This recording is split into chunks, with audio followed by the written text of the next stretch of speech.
احلى مسا عليك يا كيرو. الاسبوع اللي فات انت حكيت لي عن اسعد بلد في العالم وقعدت تقول لي عن اسباب كتيره كده للسعاده، بس الصراحه ما اقنعتنيش. فانا هقول لك النهارده عن السبب الحقيقي للسعاده: الاكل. احنا كمصريين الاكل بيمثل جزء كبير من حياتنا. كل واحد فينا عنده اكل مفضله مختلف عن التاني، بس الحاجه المشتركه انه بيبسطنا كلنا، ودي حاجه طبيعيه جدا. الاكل اللي بناكله بيبتدي تفاعلات بينتج عنها نيورو ترانسميتر اسمه دوبامين.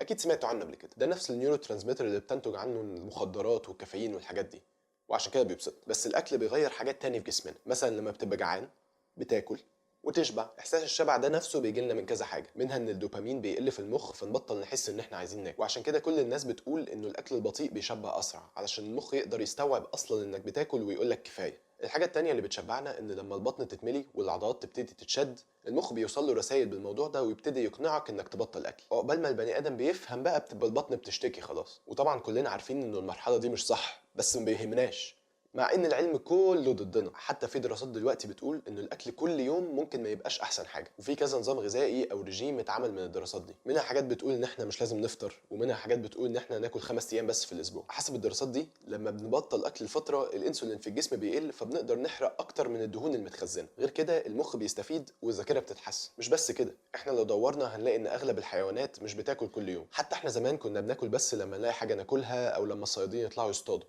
بس مش لازم كل يوم. بس احنا اتغيرنا كتير عن زمان. بدل ما نصطاد ونجمع اكل وناكله زي ما هو، دلوقتي بقينا نزرع ونطبخ الاكل اللي بناكله. وهنا لازم نقف ونسال نفسنا سؤال مهم: هو احنا ليه بنطبخ اصلا؟ مش ليه بناكل بس، ليه بنطبخ؟ احنا الكائن الوحيد على الكره الارضيه اللي بيطبخ.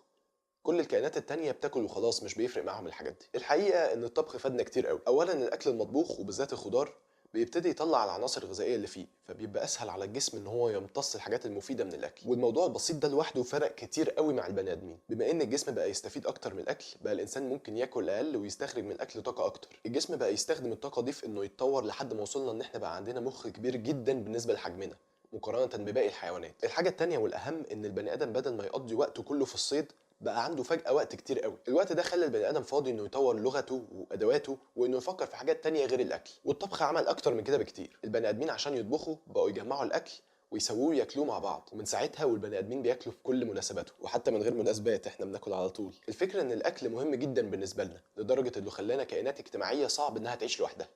كيرو، ما تحرمش نفسك من حاجة، وأشوفك الأسبوع الجاي. تمام، حاجة مهمة لازم نقولها: النظم الغذائية اللي قلناها ما اتعملش عليها دراسات طويلة، يعني ما نعرفش ايه اللي ممكن يحصل في المدى الطويل او لو في اعراض جانبية، فخلوا بالكم لو هتعملوا اي حاجة من الكلام ده. بس وما تنسوش تعملوا سبسكرايب عشان يوصل لكم الفيديو كل اسبوع.